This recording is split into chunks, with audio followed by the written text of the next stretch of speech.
Agro সাহেব ভাইয়ের ফার্মে গরুর পাতলা পায়খানা বন্ধে অভিনব এক প্রক্রিয়া। শুরুতেই আপনারা দেখতে পাচ্ছেন আমাদের প্রিয় সাইফ ভাই খুব যত্ন করে কচি কলা গাছের মোথা সংগ্রহ করছেন। মূলত সাইফ ভাইয়ের ফার্মের সব গরুকেই কৃমিনাশক ওষুধের ডোজ সম্পূর্ণ করানো হয়েছিল, কিন্তু কৃমিনাশক দেওয়ার পর ফার্মের বেশ কয়েকটি গরুর পাতলা পায়খানা শুরু হয়, এমনকি পায়খানার গন্ধও বেশ তীব্র হয়ে যায়। তাই এবার গরুর পাতলা পায়খানা কমানোর জন্য প্রাকৃতিকভাবে কলা গাছের মোথা ব্যবহার করে একটি প্রক্রিয়া চেষ্টা করছেন সাইফ ভাই।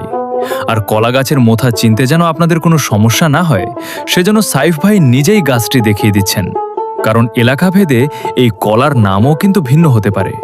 কোথাও এটাকে দয়া কলা বলা হয়, আবার কোথাও আঠালি কলা নামেও পরিচিত। যেহেতু সাইফ ভাইয়ের ফার্মে গরুর সংখ্যা অনেক বেশি, তাই তিনি তুলনামূলকভাবে বড় সাইজের মোথা সংগ্রহ করেছেন।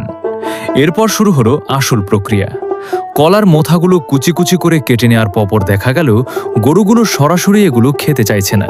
তাই এবার অন্য একটি পদ্ধতি অবলম্বন করা হলো। কুচি করা মোথাগুলো একটি গামলায় পানির মধ্যে ভিজিয়ে রাখা হলো।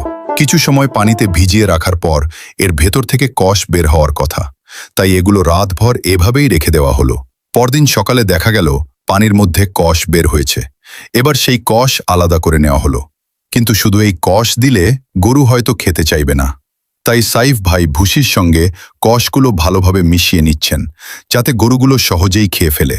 তবে একটা বিষয় মনে রাখা জরুরি, গরুর পাতলা পায়খানার কারণ এক এক ক্ষেত্রে এক এক রকম হতে পারে।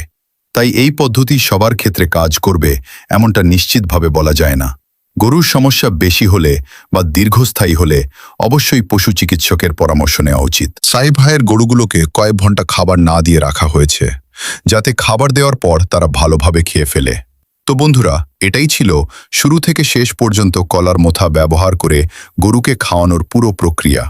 আপনি ভিডিওটি কোথা থেকে দেখছেন কমেন্ট করে অবশ্যই জানাবেন। আর এমন কৃষি ও গরুর খামার সম্পর্কিত আরও নতুন নতুন ভিডিও পেতে আমাদের পেজটি ফলো করে পাশে থাকুন। দেখা হবে পরবর্তী ভিডিওতে।